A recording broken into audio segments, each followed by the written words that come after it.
ఇవి రొయ్యలు చూడమ్మా, చక్కగా కడిగి పెట్టేసుకున్నాం. ఉప్పు పసుపు వేసి బాగా నిమ్మకాయ వేసి బాగా కడిగి నీట్గా శుభ్రం చేసి పెట్టుకున్నాం. చాలా బాగా వచ్చినాయి. సైజు కూడా పెద్ద సైజు బాగా కడిగి పెట్టాం. ఇదమ్మా పసుపు వేసి కొంచెం ఆవగిలు వేస్తున్నా. ఇది మళ్ళీ చేస్తా. ఆవగిలు అయిపోతే కొద్దిగా ఇలా వేస్తే నీసు వాసన అనేది ఉండకుండా వెళ్ళిపోయింది.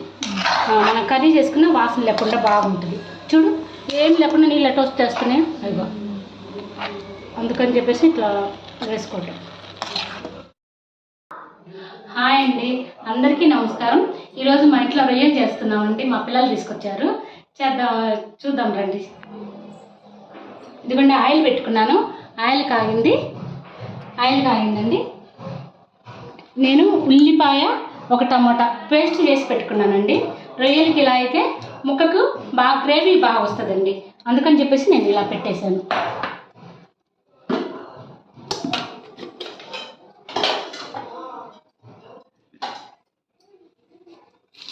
కరివేపాకు వేస్తున్నానండి.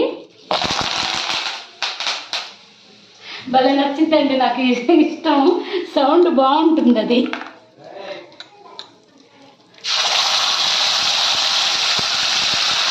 ఇది ఒక టమాటా 2 ఉల్లిపాయలు తీసుకున్నానండి. ఒక టమాటా 2 ఉల్లిపాయలు. గ్రేవీ రావాలంటే ఆ మాత్రం తీసుకోవాలండి. మాకు పిల్లలు 1.5 కిలో తీసుకొచ్చారండి రొయ్యలు. కొలిచి చేసేసారు కదా ప్రాసెస్. 1 కిలోకి తక్కువే ఉంటాయి, అట్లా వస్తాయి అన్నమాట.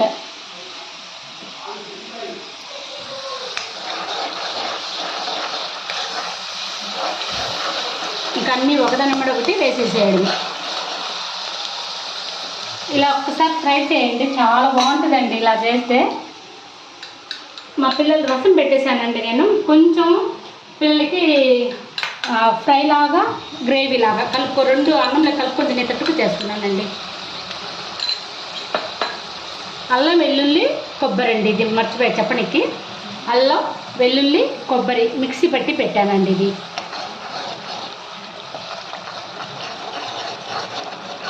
నేను చాలా వరకు పచ్చిమిరకాయ వాడనండి. డేట్లో నాన్ వెజ్లో వాడనండి, తక్కువ, చాలా తక్కువ. ఉప్పు కారం వేసేసుకున్నామండి. నూనెతోనే మగ్గిపోతుంటుంది.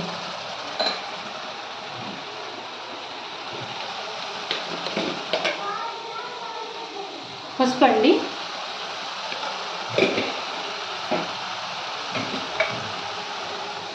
పిల్లలందరూ తినాలి కాబట్టి నేను 2 స్పూన్లు వేసుకుంటున్నానండి కారం. చిన్న స్పూన్ ఇది.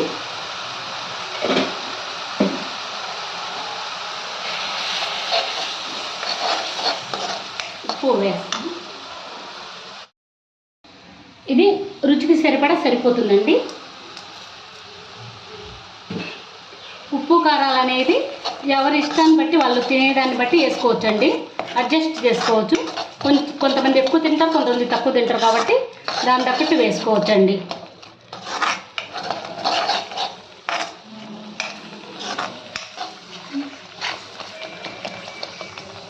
చూడండి ఇలా మగ్గిపోయింది.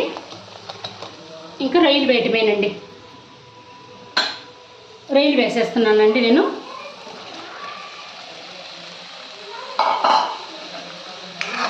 ఇది బాగా ముక్కకి పట్టేసిద్దండి ఈ గ్రేవీ. చూడండి ఒక్క 10 నిమిషాలు ఇట్లా వదిలేద్దామండి. బాగా ముక్కకి పట్టిద్ది. నూనెతో వేగితే ముక్క బాగుంటుందండి. చూడండి 10 నిమిషాలు నూనెతో బాగా మగ్గిపోయింది. ఇప్పుడు వాటర్ వేద్దాం. వాటర్ రొయ్య ఉడికేదానికి.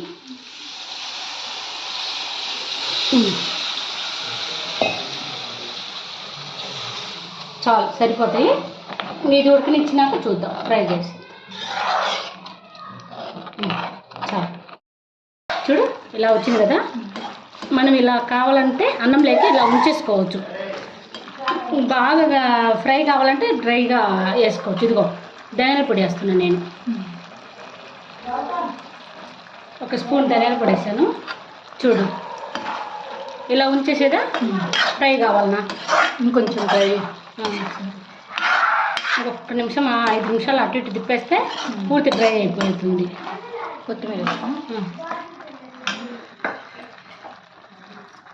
ఇంత కొత్తిమీర వేస్తున్నాను.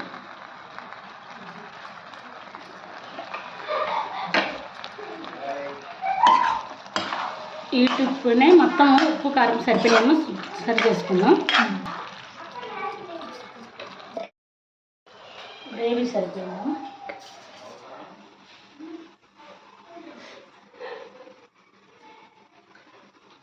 అన్నీ సరిపోయి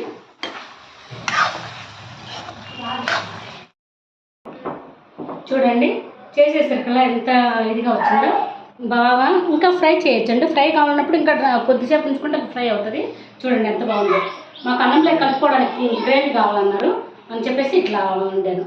చాలా టేస్టీగా ఒకసారి చేసుకొని తిని చూడండి. చాలా టేస్టీగా కాలుతుందండి. అసలు సూపర్గా ఉందండి. చాలా బాగుంది. ఒకసారి ట్రై చేయండి. ఇలా అయితే కంపల్సరీగా వండి చూడండి మీరు.